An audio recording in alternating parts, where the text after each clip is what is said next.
दोस्तों अक्सर लोग जब अपने काम से फ्री होते हैं या काम करते वक्त कुछ समय का ब्रेक लेना चाहते हैं तो ऐसी स्थिति में लोग इंस्टाग्राम या फेसबुक पर रील्स देखना पसंद करते हैं। और कुछ लोग ऐसे भी होते हैं जो किसी अनजान व्यक्ति से बात करना भी पसंद करते हैं फेसबुक, इंस्टाग्राम या अन्य किसी सोशल मीडिया प्लेटफॉर्म के जरिए। आज की हमारी जो कहानी है इसमें भी दो व्यक्ति ऐसे ही एक दूसरे से मिलते हैं, उनकी ऑनलाइन माध्यम से बात होती है, दोनों के बीच में काफ़ी गहरा रिश्ता जुड़ जाता है। लेकिन जब ये रिश्ता टूटता है तब दो लोगों की जान जाती है और दो परिवार बर्बाद होते हैं।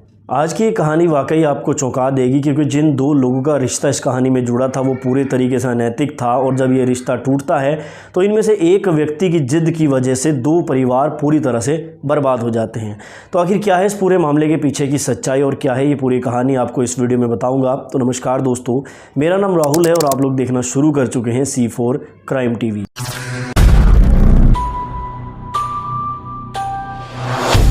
इस पूरी कहानी की शुरुआत होती है उत्तर प्रदेश के अयोध्या के श्री रामपुर कॉलोनी से। यहाँ पर एक घर में पति पत्नी और पत्नी की सास रहा करते थे।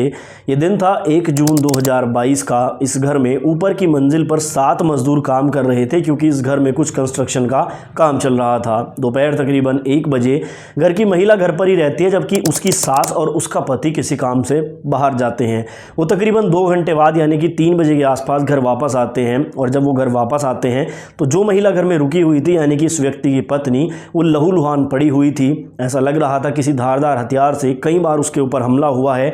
घर का सारा सामान भी बिखरा हुआ था। ये व्यक्ति अपनी पत्नी को लेकर तुरंत नज़दीकी हॉस्पिटल में जाता है, लेकिन जब तक वो हॉस्पिटल पहुंचता है उसकी मौत हो चुकी थी। डॉक्टर उसे डेड डिक्लेयर कर देते हैं, जिसके बाद पुलिस को कॉल की जाती है।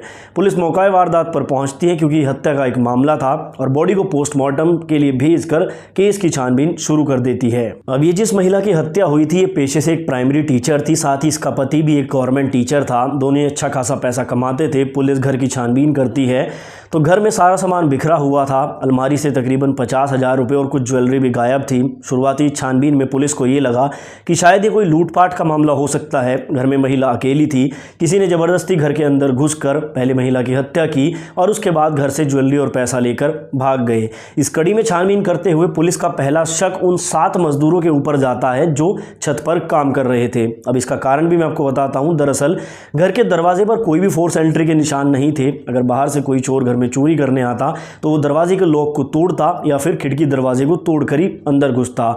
यहाँ पर कोई फोर्स एंट्री के निशान नहीं थे, जिससे शक ये होता है कि ऊपर जो 7 मजदूर काम कर रहे थे हो सकता है उनमें से ही किसी ने नीचे आकर महिला की हत्या करके यहाँ पर लूटपाट की हो। पुलिस उन 7 मजदूरों को हिरासत में लेती है और बारी बारी से उनके साथ सख्ती से पूछताछ होती है। उनके घर पर जाकर छानबीन होती है, लेकिन यहाँ पर पुलिस के हाथ कुछ भी नहीं लगता है। घर से जो चीज़ें चोरी हुई थी ना तो वो मिलती है और ना ही कोई भी मजदूर संदिग्ध दिखाई देता है। किसी के ऊपर शक करने का कोई भी कारण दिखाई नहीं देता है।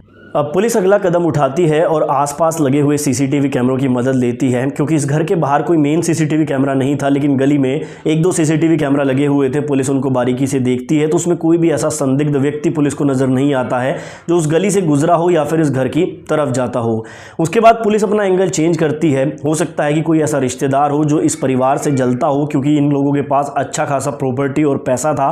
तो रिश्तेदारी वाले एंगल से पुलिस छानबीन करती है, लेकिन कोई भी ऐसा रिश्तेदार नहीं दिखाई पड़ता जो इस महिला की हत्या कर सके। साथ ही इस महिला की CDR भी निकलवाई जाती है। हो सकता है कोई प्रेम प्रसंग के चलते किसी ने इसकी हत्या की हो। CDR निकलवाई जाती है, पिछले 6 महीने की कॉल डिटेल चेक होती है, लेकिन ऐसा कोई भी व्यक्ति, ऐसा कोई भी नंबर पुलिस को नहीं मिलता है जिससे ये कहा जा सके कि उसके साथ इस महिला के अनैतिक संबंध थे और जिस कारण से उसने इसकी हत्या की हो।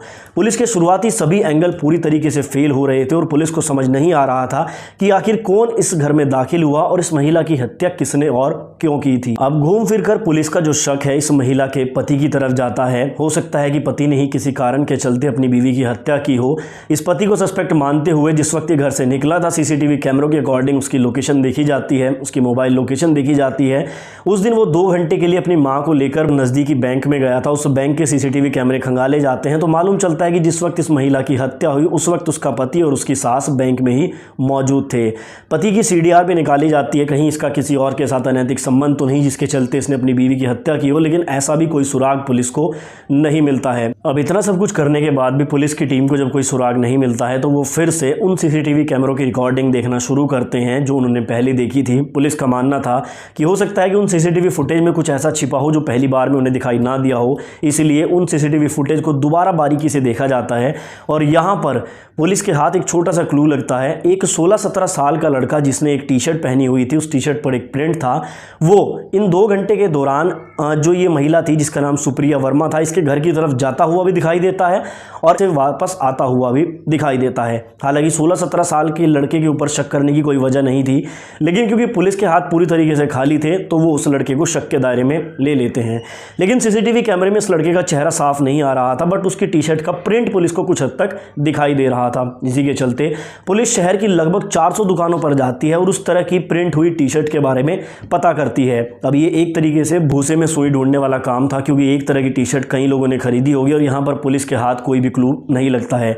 उसके बाद उस एरिया में डिलीवरी करने वाली जितनी भी डिलीवरी ऐप हैं उन सभी से संपर्क किया जाता है, उनके डिलीवरी बॉय से बात होती है, वो टी शर्ट का प्रिंट सीसीटीवी फुटेज उन्हें दिखाई जाती है और यहाँ से पुलिस के हाथ एक पहली सफलता लगती है। एक डिलीवरी बॉय पुलिस को बताता है कि इस तरह की टी शर्ट उसने तकरीबन 1.5 महीने पहले सुप्रिया वर्मा के घर के पास में एक 16-17 साल के लड़के को डिलीवर की थी। पुलिस को इतना क्लू मिलते ही पुलिस उस 16-17 साल के लड़के के घर पहुंच जाती है और सीधा जाकर उससे सीसीटीवी रिकॉर्डिंग दिखाकर पूछती है कि ये जो टी शर्ट तुमने पहनी हुई है, ये टी शर्ट कहाँ है। पुलिस को देखते ही ये 16-17 साल का जो लड़का होता है जिसने अभी हाल ही में अपनी 12th क्लास पास की थी, वो भागने लगता है। पुलिस उसे पकड़ लेती है, थाने लाती है और फिर उससे पूछती है कि वो पुलिस को देखकर भागा क्यों था। पहले तो वो इधर उधर की बातें कर रहा था, लेकिन जब सख्ती से उसके साथ पूछताछ होती है तो इस पूरे मामले का खुलासा हो जाता है और यकीन मानिए जो सच बाहर आता है वो आपको भी हिलाकर रख देगा। ये लड़का पुलिस को बताता है कि तकरीबन 1 साल पहले स्नैपचैट पर उसकी मुलाकात सुप्रिया वर्मा नाम की इस महिला टीचर से हुई थी। दोनों पहले नॉर्मली स्नैपचैट पर बात करते हैं, उसके बाद बात करते करते स्नैपचैट पर ही ऑडियो कॉल स्टार्ट हो जाती है। दोनों आपस में बातचीत करना शुरू कर देते हैं और जब भी इस सुप्रिया वर्मा को समय मिलता था ये इस लड़के को मिलने के लिए अपने घर बुला लेती थी, क्योंकि इस लड़के का घर सुप्रिया वर्मा के घर से महज 20 मीटर की दूरी पर था। अब देखते ही देखते दोनों में अनैतिक संबंध बनने शुरू हो जाते हैं। यहाँ पर हैरान करने वाली बात यह है कि इस लड़के की उम्र तकरीबन 17 साल डॉक्यूमेंट के अनुसार थी, जबकि इस महिला टीचर की उम्र तकरीबन 31 साल थी। उम्र के बीच में इतना बड़ा गैप होने के बाद भी ये दोनों काफ़ी नज़दीक आ जाते हैं और जब भी इन्हें मौका मिलता था ये अनैतिक संबंध बनाया करते थे। देखते ही देखते इन दोनों के संबंध को लगभग 1 साल हो जाता है। जब भी इस महिला का मन करता था ये स्नैपचैट पर इस लड़के को अपने घर बुला लेती थी और शारीरिक संबंध बनाती थी, लेकिन 1 साल के बाद ये महिला प्रेग्नेंट हो जाती है और जब इस बात की खबर ये इस लड़के को देती है तब ये इससे किनारा करना शुरू कर देता है, इससे बात करना बंद कर देता है। लेकिन इस महिला को तो जैसे इस लड़के की लत लग चुकी थी। ये इस लड़के से कहती है कि अगर मुझसे दूर जाने की कोशिश करोगे तो मेरे पास जो वीडियो जो फोटो हमारे हैं मैं उसे वायरल कर दूंगी या तुम्हारे माता पिता को दिखा दूंगी, जिससे तुम्हारी काफ़ी ज़्यादा बेइज्जती होगी। ये लड़का थोड़ा डर जाता है। इसी डर के चलते अक्सर इस महिला से मिलने तो आ जाया करता था, लेकिन हमेशा यही बात कहता था कि इस रिश्ते को हमें अब ख़त्म कर देना चाहिए। लेकिन ये महिला किसी भी हाल में 16 साल के लड़के को छोड़ने को तैयार नहीं थी। अब क्योंकि ये लड़का 12वीं क्लास का छात्र था, इसे लग रहा था कि इन कामों के चलते वो अपनी पढ़ाई पर फोकस नहीं कर पा रहा है और उसे किसी भी तरीके से इन सभी से निजात लेनी होगी, तभी वो अपनी 12वीं की परीक्षा ठीक से दे पाएगा। और इसी के चलते 1 जून 2022 को जब इस महिला की सास और इसका पति किसी काम से बाहर जाते हैं तो इस स्नैपचैट पर उस लड़के को मैसेज करती है, मिलने के लिए बुलाती है। और आज इस लड़के ने मन बना लिया था कि किसी भी हाल में इस मुसीबत से छुटकारा पाकर रहेगा। एक धारदार चाकू अपने घर से उठाता है, चुपचाप इस महिला के घर में जाता है और पीछे से जाकर इसकी गर्दन पर तकरीबन 22 बार वार करता है। इसने 22 बार हमला किया था, ये पोस्टमार्टम रिपोर्ट में भी साफ हो गया था। उसके बाद ये लड़का चुपचाप वहाँ से निकलकर अपने घर चला जाता है। ऊपर जो 7 मजदूर काम कर रहे थे उन्हें इस बारे में कुछ भी मालूम नहीं चलता है। जब 2 घंटे बाद पति और सास घर आते हैं तब उन्हें सुप्रिया वर्मा की डेड बॉडी मिलती है। पहली बार पुलिस ने जब सीसीटीवी फुटेज का डाटा खंगाला था उस वक्त भी ये लड़का उन्हें सीसीटीवी में दिखाई दिया था, लेकिन 16-17 साल के लड़के के ऊपर शक करने की वजह ना बनने के कारण इस पर पुलिस ने ध्यान नहीं दिया था, जिसके चलते पुलिस को बहुत ज़्यादा मेहनत करनी पड़ी।